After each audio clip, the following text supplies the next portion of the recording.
শত্রুপক্ষের গুপ্তচর ধরা পড়েছে হাতে নাতে। গোপন রাখা হলো খবরটা। বিরাট কোনো ষড়যন্ত্রের জাল বিছানো হয়েছে কাপ্তাই বাঁধকে ঘিরে। শত্রুর নাম পরিচয় ধারণ করে রহস্য উদ্ঘাটনে চলল মাসুদ রানা। পথে ওর গাড়িতে তুলে দেয়া হলো মেয়েটিকে, সঙ্গে কিছু বক্স। কী আছে ওতে? ধীরে ধীরে ভারতীয় সিক্রেট এজেন্ট সুলতারায় গ্রাস করছে মাসুদ রানাকে। রানার কি মুক্তি নেই? আসসালামু আলাইকুম, আশা করি সকলে ভালো আছেন।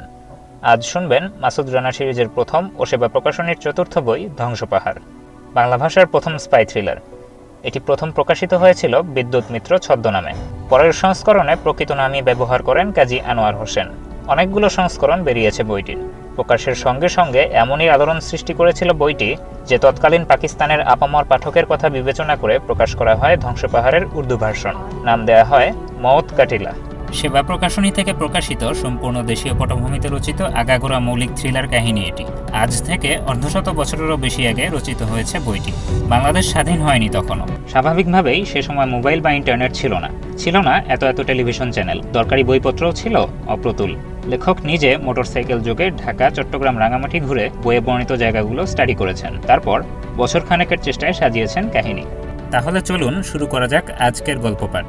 আজ শোনাবো প্রথম পর্ব।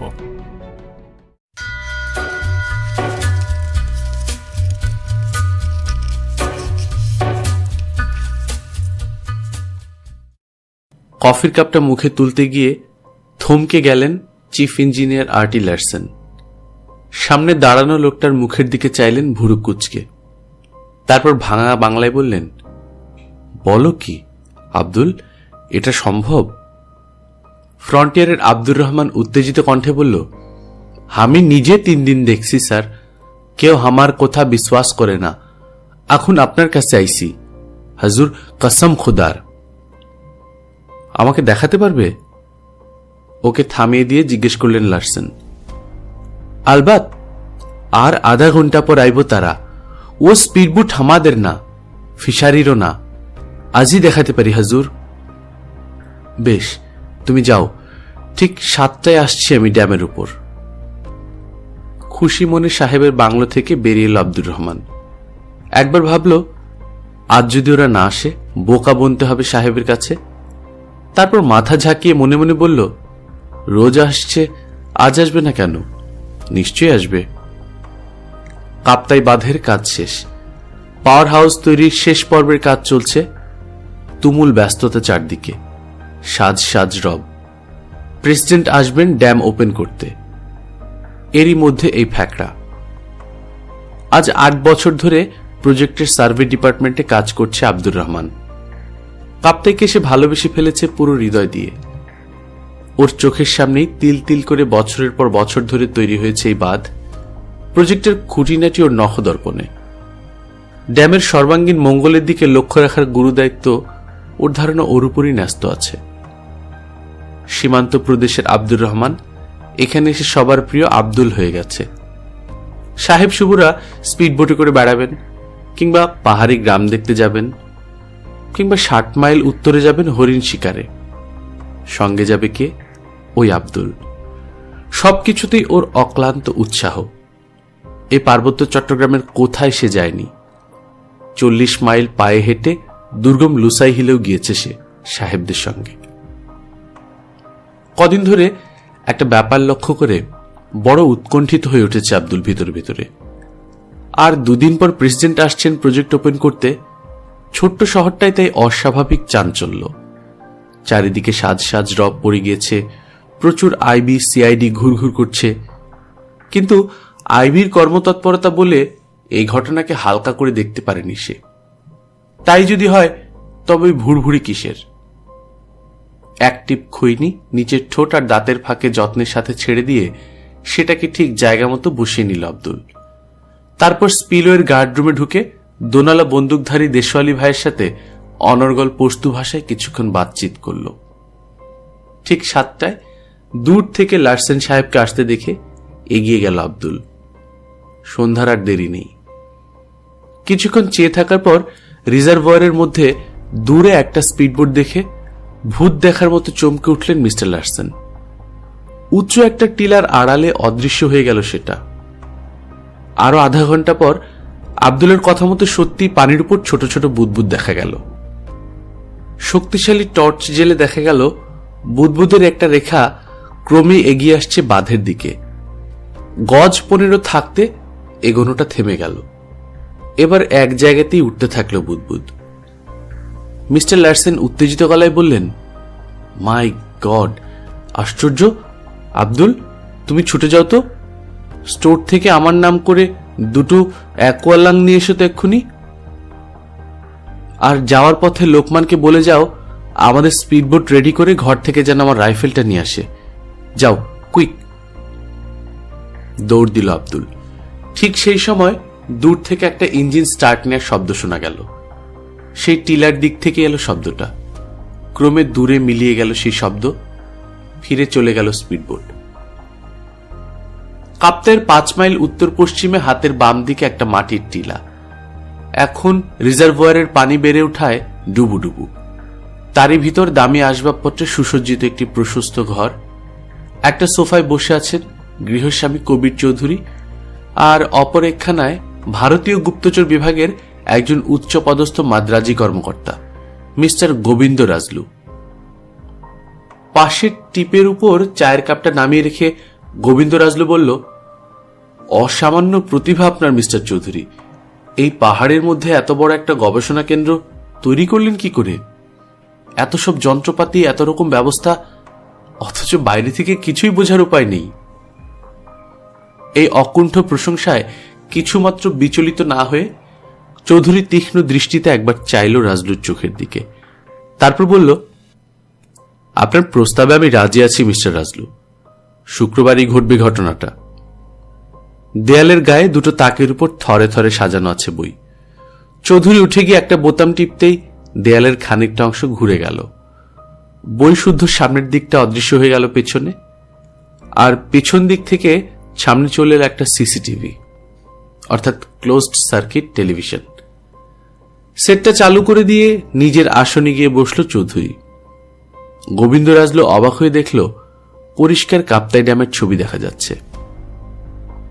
এক আধটা গাড়ি সা করে চলে যাচ্ছে বাঁধের উপর রাস্তাটা দিয়ে। সামনে থই থই করছে জল। অল্প বাতাসে ছোট ছোট ঢেউ উঠছে সেই জলে। রিজার্ভয়ারের জল এখন কতখানি জিজ্ঞেস করল রাজলু। সি লেভেল থেকে 99 ফুট। এটা সার্ভে অফ পাকিস্তানের হিসাব। ড্যামের হিসাব অবশ্য আলাদা। ওরা সি লেভেলের 9 ফুট নিচ থেকে ধরে। ওরা বলবে এখন 108 ফুট। আচ্ছা, পুরো ড্যামের ফিল ম্যাটেরিয়াল কতখানি? মাত্র 3টেতেই কাজ হয়ে যাবে বলে মনে করছেন? ফিল ম্যাটেরিয়াল হচ্ছে 15,66,80,000 CFS। আমার মতে 3টেই যথেষ্ট। মেইন ড্যামটা 2200 ফুট লম্বা, আর চড়াই হচ্ছে উপরটা 22 ফুট, নিচে 145 ফুট। 3টে জায়গা ভেঙে দিতে পারলে বাকিটা আপনি উড়ে যাবে। তাছাড়া দেখুন, স্পিলের 16টা গেট, প্রতিটা 32/40 ফুট। আমার লোক সবকটা লক গেট সম্পূর্ণ খুলে দিয়ে সরে পড়বে, সবাই যখন প্রেসিডেন্টের ওপেনিং নিয়ে ব্যস্ত সেই সুযোগে। এছাড়াও পাওয়ার হাউসের টানেল ডায়ামিটার হচ্ছে 32 ফুট হর্সশু, সেখান দিয়েও পানি বেরোচ্ছে। সবটা মিলে মোট এফেক্ট হচ্ছে এক কথায় যাকে বলে ডিভাস্টেটিং, ভয়ঙ্কর। পুরো রিজার্ভারের অর্থাৎ 253 বর্গমাইলের এতদিনকার জমা পানি একসাথে বেরোবার চেষ্টা করবে। কল্পনা করুন একবার। আপনি নিশ্চিত থাকুন, এই তোড়ের মুখে প্রেসিডেন্টের চিহ্নও খুঁজে পাওয়া যাবে না।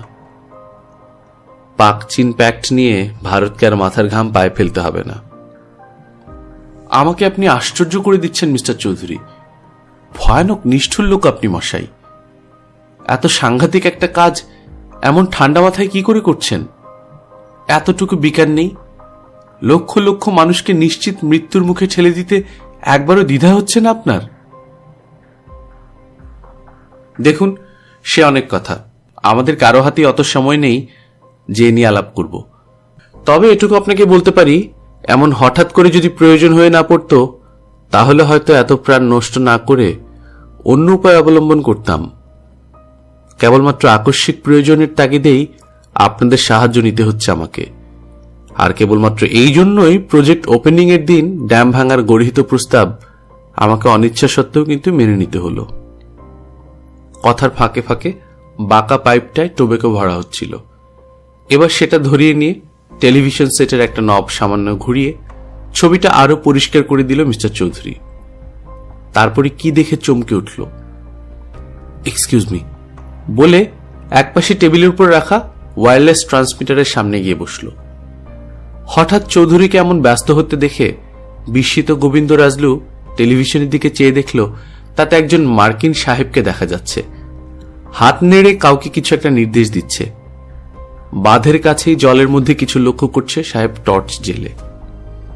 কানে ইয়ারফোন লাগিয়ে 11 মেগাসাইকেল সিগন্যাল দিল Chowdhury. XYZ calling SB2, can you hear me? দুবার কথাটি বলল Chowdhury. SB2 speaking, hear you loud and clear. সাথে সাথেই উত্তর এলো স্পিডবোট থেকে। 13 নম্বরকে বোটে ফিরিয়ে আনো, সিগন্যাল দাও। খানিকক্ষণ চুপচাপ থাকার পর উত্তর এলো, আমাদের সিগন্যাল পাচ্ছে না 13 নম্বর, অনেক দূর চলে গেছে, এগিয়ে যাব সামনে।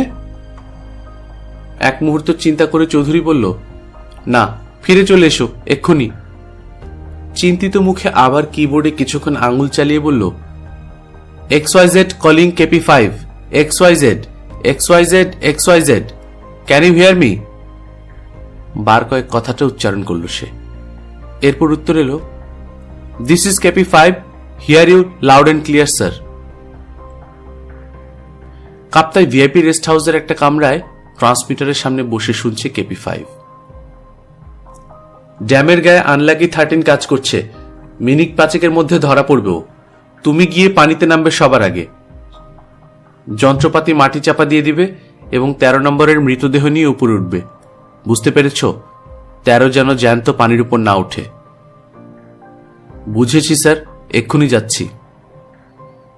60 মডেলের একটা কালো শেভরোলে চিফ ইঞ্জিনিয়ার লার্সেনের পাশে এসে থামল জোরে ব্রেক কষে।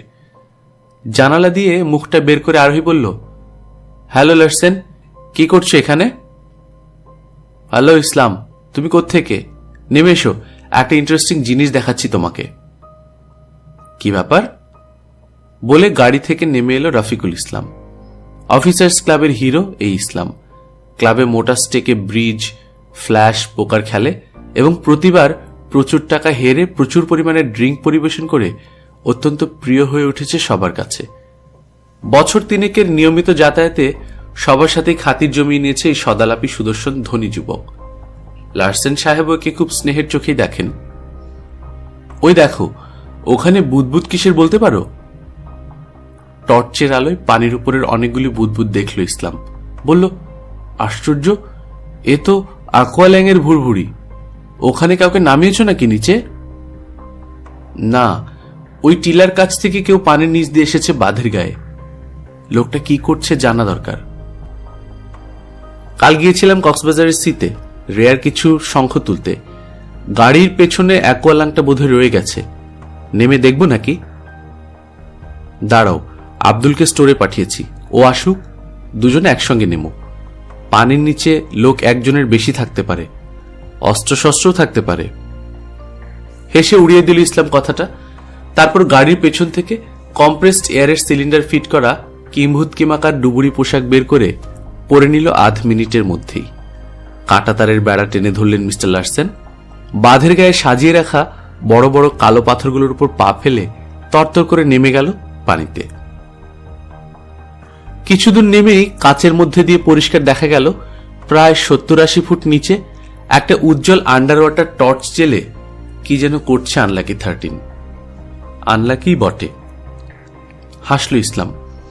প্রায় 15 ফুট কাছে যেতেও যখন লোকটা টের পেল না, তখন পকেট থেকে সরু একটা টর্চ বের করল ইসলাম। ওর ভয় কেবল লোকটার পাশে মাটিতে রাখা হারপুন বন্দুকটাকে। আর 3 হাত এগুতেই হঠাৎ 13 নম্বর কাজ বন্ধ করল। তারপর চট করে ঘুরে ইসলামের দিকে টর্চের আলো ফেলেই একটা হারপুন তুলে নিল হাতে। টর্চের তীব্র আলো পড়ায় মস্ত বড় একটা কাতলা মাছ সরাত করে সরে গেল সামনে দিয়ে। সাথে সাথেই হাতের পেন্সিল টর্চ জেলে ইসলাম সিগন্যাল দিল। হারপুনের ট্রিগার থেকে আঙুলটা সরে গেল 13 নম্বরের। প্রত্যুত্তরে সেও সিগন্যাল দিয়ে হারপুনের সেফটি ক্যাচটা আবার তুলে দিল উপরে। এরপর সেটা নামিয়ে রেখে একটু বিশ্রাম নেবার জন্য বসে পড়ল মাটিতে। একটানা পরিশ্রমে রাবারের ভেতর দরদর করে ঘাম ঝরঝর দেহ থেকে। ভাবল বোধহয় তার কাজ তদারক করার জন্য এলো কেউ, কিন্তু কেন যেন বুকের ভেতরটা একবার কেঁপে উঠল ওর। বরফে গর্ত করার একটা ফিনবোর্ড দিয়ে বাঁধের গায়ে গর্ত খুঁড়েছে 13 নম্বর। ফিনল্যান্ডে এই যন্ত্রের ব্যবহার খুব বেশি। হাতে তুলে নিয়ে দেখল ইসলাম প্রায় 3.5 ফুট লম্বা আর পানির নিচে 1.5 ওজনের এই যন্ত্র অনায়াসে 12 ইঞ্চি ব্যাসের গর্ত তৈরি করতে পারে মাটিতে। মিনিয়াপোলিসের রাপালা কোম্পানির তৈরি এই ফিনবোর্ড ইচ্ছে করলে অনেক লম্বা করা যায়। বন্দুকটা হাতে তুলে নিল ইসলাম। দেখল ফ্রান্সের নাম করা চ্যাম্পিয়ন হারপুন গানোটা। সমুদ্রের হাঙর, ব্যারাকুডা, এমনকি তিমি মাছ পর্যন্ত মারতে এ জিনিস অদ্বিতীয়। আবার কাজ করার ইঙ্গিত করতেই আনলাকি 13 যন্ত্রটা নিয়ে ঝুঁকে পড়ল। আর ওর অজান্তে ইসলামের ডান হাতে ধরা সিরিঞ্জের সূচটা ঢুকে গেল রাবারের পোশাক ভেদ করে ওর পিঠে, হার্টের কাছটায়। প্রায় সঙ্গে সঙ্গেই ঢলে পড়ে গেল লোকটা, ঠিক যেন ঘুমিয়ে পড়ল এক মুহূর্তে। এবার গর্তের মধ্যে সম্পূর্ণ ঢুকিয়ে দিল ইসলাম যন্ত্রটা এবং তার সাথে রডগুলো। তারপর মুখটা মাটি দিয়ে চেপে বন্ধ করে দিল। উজ্জ্বল আলোটা ঘুরিয়ে ফিরিয়ে অনেক মাছ দেখতে পেল সে, যেন একটা মস্ত বড় অ্যাকুরিয়ামের মধ্যে চলে এসেছে। ছোট ছোট মাছ নির্ভয়ে ওর পাশ দিয়ে খেলে বেড়াচ্ছে। বড় বড় গলদা চিংড়ির উপর আলো পড়তেই 8 হাত পা নিয়ে কুকড়ে ওগুলো কয়েক পা পিছিয়ে যাচ্ছে লেজের উপর ভর করে। টুকটুকে লাল চোখ দিয়ে অবাক হয়ে দেখছে ওকে। অসংখ্য কাকড়া গর্ত থেকে অর্ধেক শরীর বের করে ওর মতিগতি লক্ষ্য করছে। এগুলোই শুরুত করে ঢুকে পড়বে গর্তে। টর্চের আলো দেখে কৌতূহলী বড় বড় রুই কাতলা ভদ্র দূরত্ব বজায় রেখে আশেপাশে ঘুরঘুর করছে। তাড়াতাড়ি কাজ শেষ করার তাগিদ অনুভব করল ইসলাম। অনায়াসে গোটা 8 মাছ মারল সে হারপুন দিয়ে। তারপর একটা সরু শক্ত দড়ি দিয়ে মাছগুলোকে বেঁধে নিয়ে 13 নম্বরের মাথার ঢাকনিটা খুলে আলগা করে দিল। এক হাতে হারপুন আর মাছের দড়িটা, অন্য হাতে 13 নম্বরের মৃতদেহটা ধরে এবার টেনে নিয়ে চলল সে উপরে। মাঝপথে আসতেই দেখা গেল আব্দুল নামছে নিচে। আব্দুলের হাতে মৃতদেহটার ভার দিয়ে আগে আগে উপর উঠেল ইসলাম। বাঁধের উপর এখন অনেক লোক জড়ো হয়েছে। কয়েকজন গার্ডও এসে গেছে। একজন গেছে থানা থেকে ওসিকে ডাকতে। রীতিমতো হুলস্থুল কাণ্ড। খোঁড়াতে খোঁড়াতে উপরে উঠেল ইসলাম। মাথা থেকে ঢাকনিটা খুলতেই লার্সেন সাহেব জিজ্ঞেস করলেন, লোকটা কোথায়? মাছ কিসের? আব্দুল আনছে লোকটাকে। ব্যাটা হারপুন দিয়ে আমাকে প্রায় মেরে ফেলার জোগাড় করেছিল। নেমে দেখি বাঁধের গায়ে বসে বসে মাছ মারছেন। আই সি, তাহলে মাছ চুরি হচ্ছে রিজার্ভায়ারের থেকে এই কায়দায়। আমি ভেবেছিলাম না জানি কি। তুমি জখম হওনি তো? না, বেকায়দায় পড়ে শুধু পাটা মচকে গেছে। ভেঙেও গিয়ে থাকতে পারে। এক্ষুনি হাসপাতালে যাওয়া দরকার। এমন সময় আব্দুল উঠল লোকটাকে নিয়ে। সবাই ধরাধরি করে কাঁটাতারের এপাশে নিয়ে এলো দেহটা। আব্দুলের চোখে চোখ পড়তেই অন্যদিকে চোখ ফিরিয়ে নিল রফিকুল ইসলাম। এরপর আর্টিফিশিয়াল রেসপিরেশনের চেষ্টা, কিভাবে ধস্তাধস্তিতে লোকটার মাথার ঢাকনি খুলে গেছে তার মন গড়া বিবরণ, পুলিশের ডায়েরি, হাসপাতাল পাঠানো, পোস্টমর্টমের ব্যবস্থা। কালো শেভরলের বিলিয়মান ব্যাকলাইট দুটোর দিকে চেয়ে চিবিয়ে চিবিয়ে আব্দুল বলল, শুয়োর কা বাচ্চা। টেবিলের উপর পরিপাটি করে সাজানো রয়েছে ব্রেকফাস্ট। এক গ্লাস অ্যাপেল জুস কয়েক ঢোকে শেষ করে ঠক করে টেবিলের উপর গ্লাসটা নামিয়ে রাখলো পাকিস্তান কাউন্টার ইন্টেলিজেন্সের উজ্জ্বলতম তারকা মাসুদ রানা। বয়স 26, উচ্চতা 5 ফুট 11 ইঞ্চি, গায়ের রং শ্যামলা। সে বাংলায় কথা বলে। সকাল 8টা। 10টার দিকে অফিসে একবার নিয়মিত হাজিরা দিয়ে আজ যাবে ক্লাবের সুইমিং পুলে। 2টি মেয়েকে কথা দিয়েছে সাঁতার শেখাবে। 10টার এখন অনেক দেরি, তাই ধীরে সুস্থে 2টো কাঁচা পাউরুটি আর 2টো মচমচে টোস্টের উপর 1 আঙুল পুরু করে চিটাগাঙের ভিটা মাখন লাগিয়ে নিল রানা। পরিজ আর সেই সাথে দুধের বাটিটা ঠেলে সরিয়ে দিল ডান ধারে, খাবে না। তারপর একটা কাঁচা রুটির উপর কোয়েটা থেকে আনানো হান্টার্স বিফ কেটে স্লাইস করে সাজিয়ে দিল 1 কামড়। সেই সাথে 1 প্লেট ভর্তি স্ক্র্যাম্বলড এগ থেকে এক এক টেবিল স্পুনফুল অদৃশ্য হয়ে যেতে লাগলো। বিফ শেষ হতেই আরেকটা স্লাইসের উপর সাজানো হলো ক্রাফট পনির।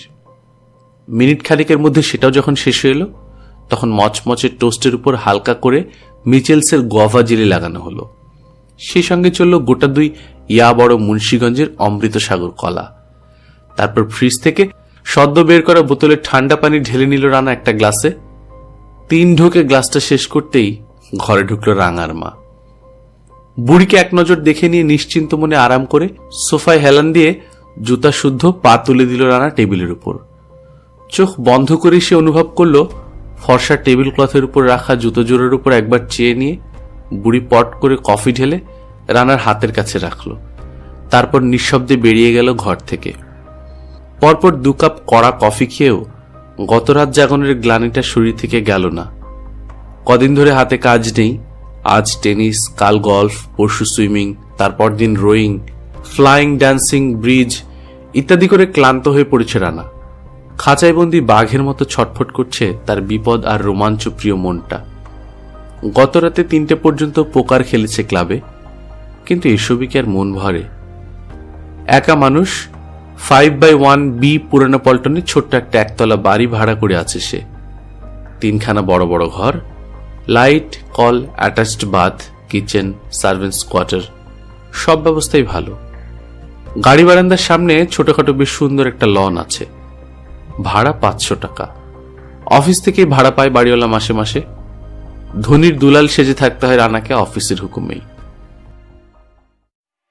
আজ এ পর্যন্তই। কেমন লাগলো আমাদের এই প্রেজেন্টেশন জানাতে ভুলবেন না।